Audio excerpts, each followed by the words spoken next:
अनुसार प्रेम सबर गादी विराजिए श्री पवन कुमार। आइए कैलासपति संग जग जननी भवानी, प्रेम सबर गादी विराजिए श्री उमापति। श्री कृष्ण कन्हैया लाल की जय। डोंगरे जी ऊपर भी है, कोई ना भी है, कोई ना भी है, सुखदेव महाराज की कोई ना भी है। श्री कृष्ण शरणम श्री कृष्ण। श्रीमद् भागवत महापुराण यजमान नरेश भाई भगवतीबेन खूब भाग्यशाળી છો। તમારા આંગણામાં તમારા ઘેર ભગવાન હરિ પધાર્યા છે, ભગવાન વિઠ્ઠલ પધાર્યા છે, ભગવાન ભોલેનાથની હાજરીમાં, હનુમાનજી મહારાજની હાજરીમાં શ્રીમદ્ ભાગવત મહાપુરાણનું પારાયણ શ્રાવણ માસ છે, પવિત્ર માસમાં શ્રીમદ્ ભાગવત મહાપુરાણનું પારાયણ ખૂબ તમે ભાગ્યશાળી છો યજમાન। જે શ્રવણ કરે છે એ પણ ખૂબ ભાગ્યશાળી છે। કેમ કે શ્રીમદ્ ભાગવતમાં વક્તાનું મહત્ત્વ નથી, મહત્ત્વ શ્રોતાનું છે। શ્રોતા ખૂબ મહત્ત્વનો છે, વંદનીય છે, એમને વારંવાર વંદન છે, વારંવાર વંદન છે। તો હવે આપણે શ્રીમદ્ ભાગવત મહાપુરાણમાં હવે આગળની કથા આપણે જોઈશું। આપણે હનુમાનજી મહારાજ અને ભોલેનાથને આસન આપ્યું છે એ પણ કથાનું શ્રવણ કરે છે। આજે કથાનો સપ્તમ દિવસ છે, આજે આપણો 7મો દિવસ છે। આજે કથાનો વિશ્રામ છે। કેમ કે કથા પૂરી થતી નથી, આ તો ગંગા છે, માં ભાગીરથી છે, આ કે ઊભી ના રહે, એનો વિશ્રામ હોય। જ્યારે ફરીથી ભગવાન આજ્ઞા કરે અને ફરીથી કોઈ વૈષ્ણવ કોઈના હૃદયમાં કલ્પના થાય, સંકલ્પના થાય તો ભગવાન હરિના હુકમથી ફરીથી ભગવાનનું ભાગવત મહાપુરાણ જેમ માં ગંગા વહે છે એમ વહે છે। હવે સુખદેવ મુનિ કહે છે કે હે રાજા, માં ગંગાનો કોઠો છે। સુખદેવ મુનિ હવે રાજાને કથાનું વર્ણન કરે છે કે હે રાજા, જ્યારે ભગવાન ગોકુળ છોડીને મથુરા આવે છે, હવે ભગવાન મથુરા આવે છે, સાથે નંદ બાબા આવે છે ને માં કહે છે કે હે બાબા એક કામ કરજો, મારા લાલાને 4-5 દિવસ મથુરામાં ફેરવી, શહેરમાં ફેરવીને તમે પાછો લાવજો। જેમ રાજા દશરથ સુમંતને કહે છે, રાજા દશરથ સુમંતને કહે છે કે હે સુમંત સાંભળ, મારો રામ નાનો છે, મારો રામ મારી આજ્ઞાનું પાલન કરે છે। જો ભગવાન રામને રાજા દશરથે વનમાં જવાનું કહ્યું જ નથી, કૈકેયીએ કહ્યું હતું, કૈકેયીએ કહ્યું કે તારા પિતાની આવી ઈચ્છા છે અને મેં વચન માગ્યા છે। રાજા દશરથે કહ્યું નથી, પણ પિતાનું વચન પાળવા માટે ભગવાન 14 વર્ષ વનમાં જાય છે। એ વખતે રાજા દશરથ, જો રાજા દશરથ અને માં જશોદા બંનેનો એક સરખો પ્રેમ છે, પણ રાજા દશરથ રામના વિયોગમાં પ્રાણ ત્યાગી દે છે, પણ માં ત્યાગતી નથી। કેમ માં ત્યાગતી નથી? મારે એમ છે કે મારો લાલો આવશે, મારો લાલો આવશે। માં પોતાના શ્વાસને રોકીને રાખે છે, કડપણ છે પણ શ્વાસને રોકીને રાખે છે કે મારો લાલો એક દિવસ આવશે। પણ રાજા દશરથ 14 વર્ષની રાહ જોઈ શકતા નથી, ખબર છે કે 14 વર્ષે આવશે પણ રાહ જોઈ શકતા નથી। રામના વિયોગમાં પ્રાણ છોડે છે। તો આવો પ્રેમ કરો, ભગવાનને આવો પ્રેમ જોઈએ છે। હવે જ્યારે મથુરામાં આવે છે અને એ વખતે મથુરામાં જે કંસ અને એના મંત્રીઓ હોય છે એવી બધી સગવડો કરે છે કે ભગવાનને એક હાથી સામે આવે છે, ભગવાન આ હાથીનો, બળભદ્ર અને ભગવાન બંને હાથીનો ઉદ્ધાર કરે છે। સામે ભગવાનને એક માળી મળે છે, એક ધોબી મળે છે। હવે ભગવાનને સામે એક વાંકા અંગવાળી સ્ત્રી મળે છે, એની પાસે સુગંધિત દ્રવ્યો હોય છે, બહુ સુગંધિત દ્રવ્યો હોય છે। તો આ સુગંધિત દ્રવ્ય સાથે આવતી હોય છે તો ભગવાન કહે છે કે આ દ્રવ્ય ક્યો લઈ જાય છે? તો કે હું રાજા કંસને માલિશ કરું છું। તો ભગવાન કહે છે કે મને માલિશ કરો। આ રીતે ભગવાન હાસ્ય કરે છે અને ભગવાન એનો સ્પર્શ કરે છે, અને જે વાંકા અંગવાળી જે કુબજા હોય છે એ સુંદર સ્ત્રી થઈ જાય છે। તો આ રીતે ભગવાન ધીમે ધીમે મથુરામાં ફરતા હોય છે। હવે જે કંસ છે એને મલ યુદ્ધ ગોઠવ્યું છે। કંસે ભગવાનને અને બળભદ્રને મારવા માટે મલ રાખ્યા છે, બળવાન મલ છે। આ મલ બસ કર દે બસ આ મલ રાજવાળું આવે ને યુદ્ધ થાય છે અને કંસ ગાદી પર બેઠો છે અને એ વખતે બળભદ્ર અને ભગવાન પોતે જે મહાકાય હોય છે એ યુદ્ધમાં એમને હરાવે છે અને ભગવાન પોતાના મામાને ગાદી પરથી ખેંચીને લાવે છે અને જુઓ જે કંસ આટલા દિવસથી ભગવાનને વેરથી ભજતો હતો. ભગવાનને ભજવાના ઘણા રસ્તા છે, એમાં એક વેર ભાવ છે, દાસ્ય ભાવ છે, સખી ભાવ છે, પુત્ર ભાવ છે, પિતાનો ભાવ છે, ઘણા ભાવ.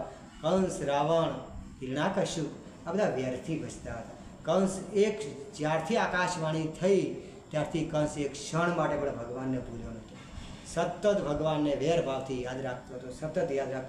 ભગવાન ખેંચી લાવી.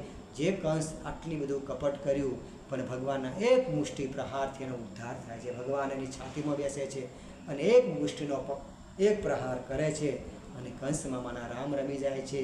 બોલીએ શ્રી કૃષ્ણ કનૈયા લાલ કી. હવે કંસનો ઉદ્ધાર કરે છે અને આ રીતે હવે જે એમના નાના ઉગ્રસેન હોય છે, જે જેલમાં હોય છે, કંસ એના પિતાને પણ જેલમાં રાખે છે.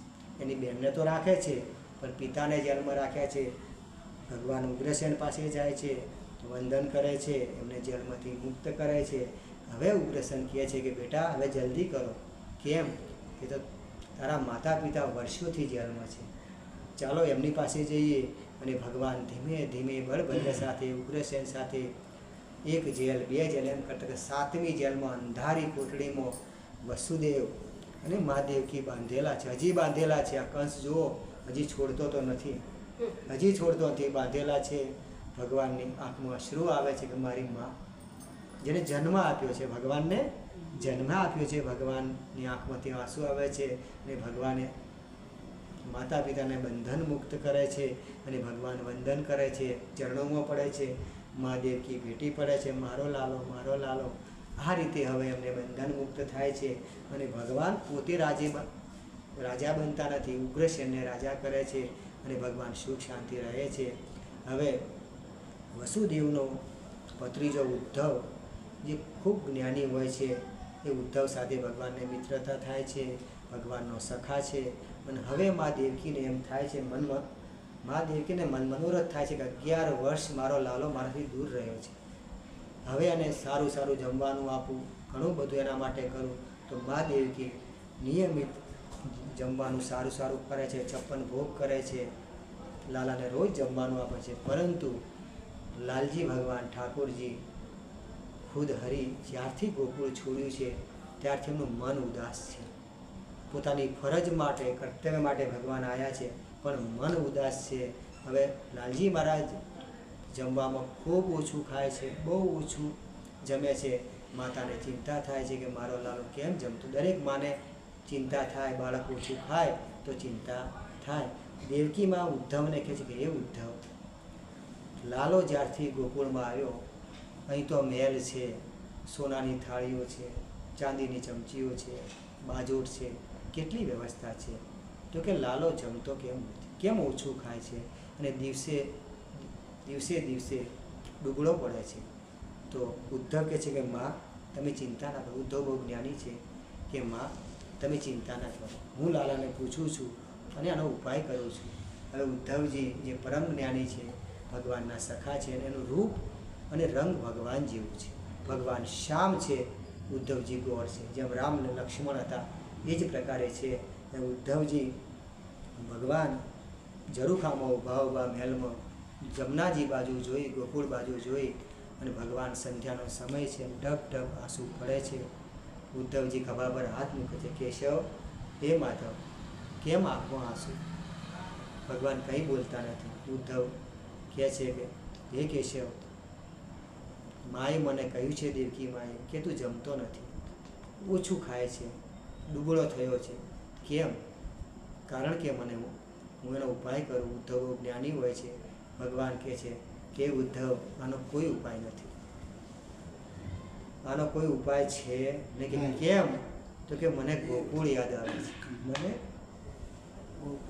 મારી મા યાદ આવે છે. પ્રથમ માને યાદ કરે છે કે એ ઉદ્ધવ મને મારી મૈયા યાદ આવે છે. જ્યારથી ગોકુળ છોડ્યું છે મારી મા બાબા, ગોપી, ગોપા,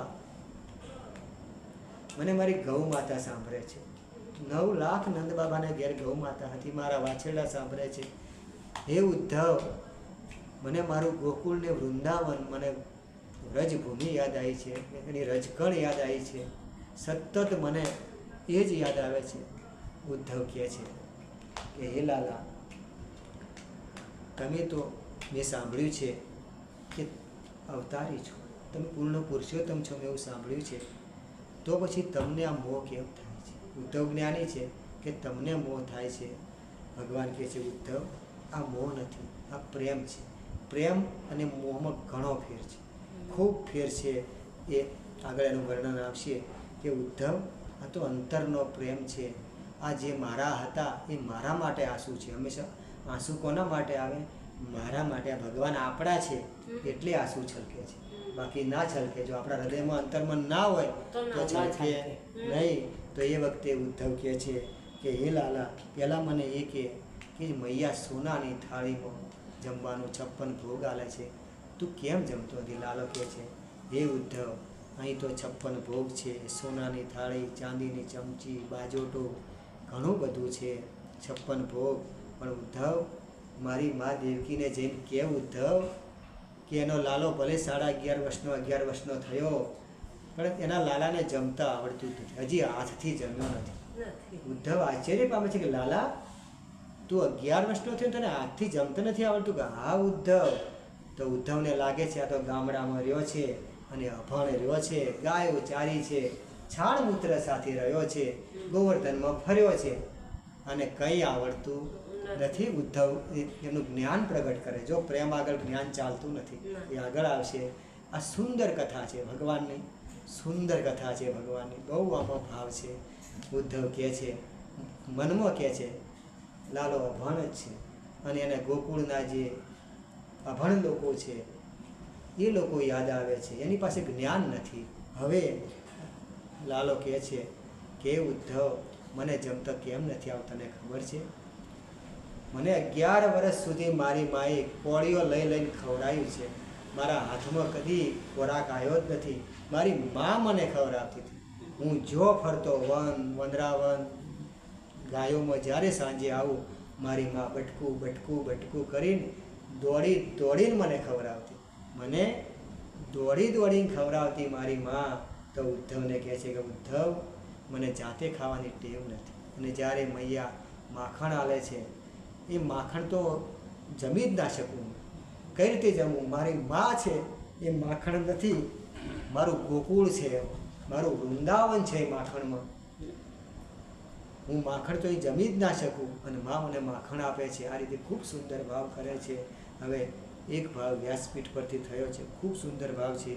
એક દિવસ જ્યારે એકાંતમાં ભગવાન ખોળામાં હતા, લાલજી ભગવાન, ત્યારે આ ભાવ થયો હતો. ખૂબ સુંદર ભાવ છે. ભગવાને જાતે પ્રગટ કર્યો હતો.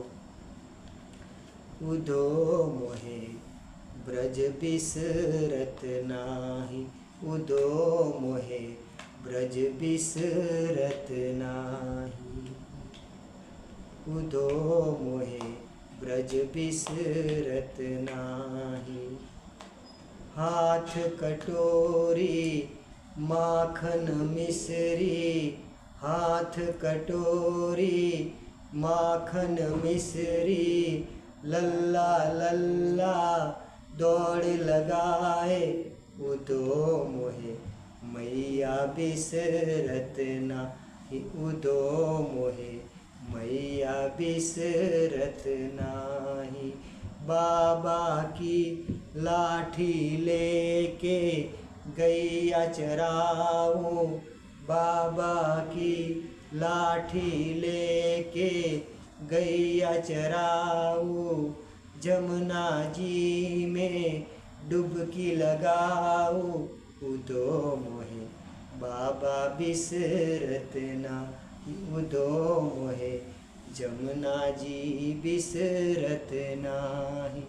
कदम डाली ग्वाला टोली, कदम डाली ग्वाला टोली, उधो मोहे વાલા બિસરત નાહી. ભગવાન કહે છે ઉદ્ધવ હું કંઈ વિસર્યું નથી. મને મારી મા બાબા ગૈયા જમના બધું મને સાંભળે છે, ખૂબ સાંભળે. ઉદ્ધવને થાય છે આમને મોહ થયો છે, ભગવાનને મોહ થયો છે. ઉદ્ધવ કહે છે કે હે કેશવ, જે તમને મોહ છે એ મોહ શબ્દ એ શું ગોકુળમાં હશે?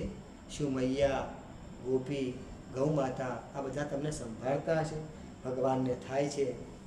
હવે ઉદ્ધવને જ્ઞાનનું અભિમાન થાય છે. જ્ઞાન સારું છે પણ જ્ઞાનનું અભિમાન સારું નથી. રાવણ ખૂબ જ્ઞાની હતો, 4 વેદ મોઢે હતા, બહુ સારું. પણ એનું જે અહંકાર થયું એ અહંકાર, જ્ઞાન બહુ સારું છે, ભગવાનના નામનું જ્ઞાન તો બહુ સારું છે.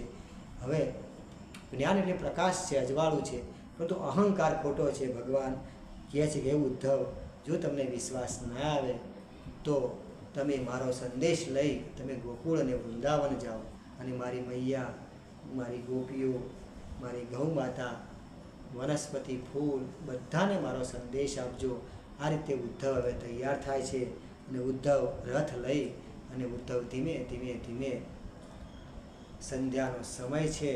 હવે ગોકુળમાં કેવી સ્થિતિ છે ભગવાનના આવ્યા પછી? તો મૈયા રોજ બાબાને કહે છે કે હે નંદ બાબા, હે લાલાના પિતા, કેમ તમે લાલાને સાથે ના લાવ્યા? મેં તમને કહ્યું હતું મારા લાલાને સાથે લાવજો. નંદ બાબા કહે છે અઠવાડિયામાં આવશે, 15 દિવસમાં આવશે. ખૂબ દિવસ થાય છે, 6 માસ થાય છે, લાલો આવતો નથી. મૈયા રોજ દોડી જમના કોઠે જાય છે અને જમનાજીએ રાહ જોવે છે. કોઈ પણ આવતું હોય, હે મારો લાલો આવે, મારો લાલો આવજો, ભાસ થાય છે. ગોપી ગૌ માતા પણ સતત ભાંભરે છે, વાછરડા યાદ કરે છે, પશુ પંખી બધા લાલજી ભગવાનને યાદ કરે છે. હવે એક દિવસ સંધ્યાનો સમય છે.